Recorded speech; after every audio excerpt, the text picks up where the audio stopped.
Alright guys, we are back today with my 2016 Ford Escape, and this is just going to be a quick kind of hack video regarding the spark plugs. So this should probably work for all 2013 to 2019 Ford Escapes with the 2-liter EcoBoost. This is the one I have here. I think 1.6 is a little smaller and stuff.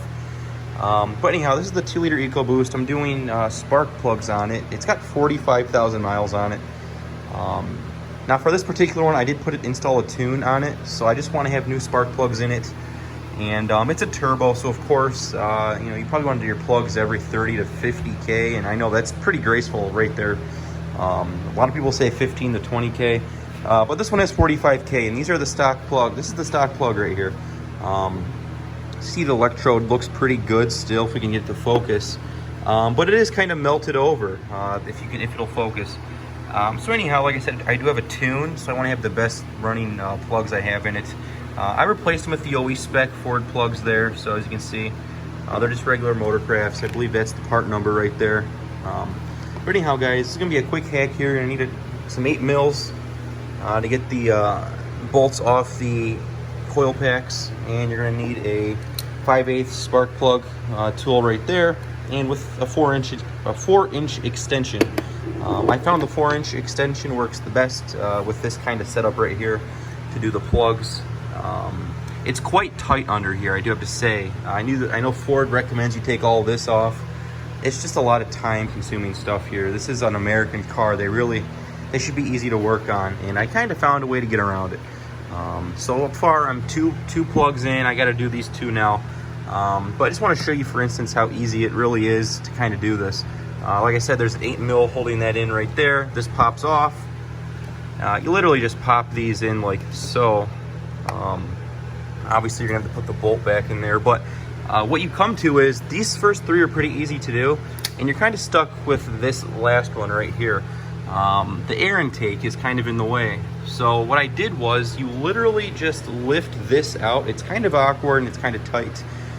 So you might scuff a few things up, but I really don't care as long as nothing's breaking. I literally just lifted this air box up here. As you can see, there's little rubber things that hold these in, so you just kind of have to pull up on them. And then there's an 8 mil bolt right here holding this intake down here onto the side of the head here. That lifts up, and you kind of can lift that up. Once you get that lifted up, you can fit your stuff in here to get it all undone. It's a little tight, but you can do it, and I will show you kind of once I get this one off. It's pretty self-explanatory if you're used to working on your own stuff, and you can kind of get a feel for how this all works. Like I said, it's pretty explanatory here. So I'm gonna go to the next clip once I get this one and this one done. Alright guys, so we are on the last spark plug, and I just kind of want to run you through the processes here. I don't have anything at the moment to kind of hold the camera up and film.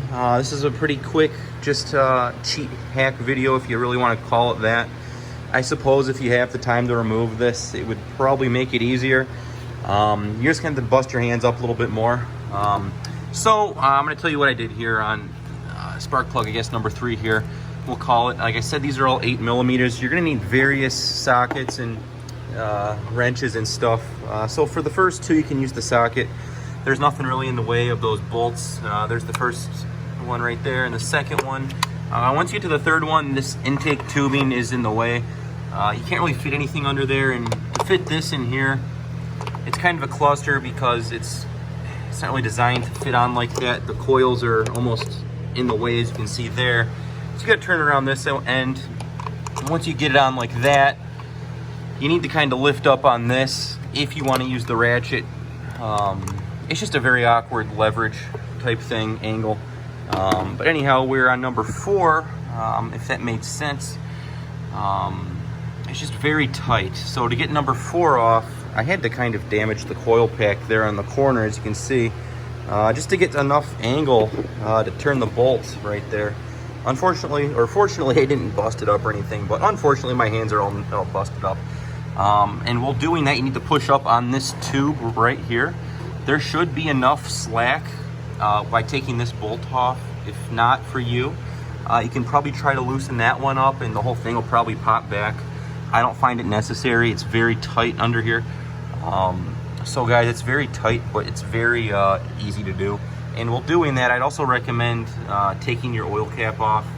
Obviously, try not to get nothing in there. If you're worried about that stick of rag maybe in there, you need that for the clearance on this. So I'll get back to you in a second here. All right, guys, we are finally on the last one. Like I said, got it off, and that was definitely the last one. So it kind of gets harder as you go down the line there. But looking at them, that's what they look like. They're pretty carboned up, and the like I said, the tips are kind of melted on them. And I'll even show you. I'm not bullshitting. This car only has 45,000 miles on it. So, you know, if you have more than that on obviously a 2-liter or even an EcoBoost motor, I definitely recommend getting them done. So yeah, like I said, as you go down the line, it kind of gets harder. But so I did get it off though. And like I said, between 3 and 4, you're going to be doing a lot of pushing up on this intake tube. So we'll just drop this down in there like that. Obviously, you're going to hand tight it. So there you go, kind of like that. As you can see, it's very tight down here. When I go to tighten it, I'm obviously going to be pushing up on this so I can fit the wrench in there. So I'll just keep spinning it a little bit more. But as you can see, you kind of get the gist doing spark plugs. Like I said, if you're doing a job like this, you're going to be inclined a little bit, to say the least. Just kind of have to problem solve if you don't want to take the whole top off. And like I said, I found no videos that were indicating any type of thing like this through your plugs. Guys, so like I said, basically to do it here, you just pop this intake off here, or this air box, loosen this bolt right there, and I suggest you probably could do that one as well if you wanted to. But anyhow, guys, it's just a quick little hack on how to do your spark plugs on your 2-liter. Thanks for watching.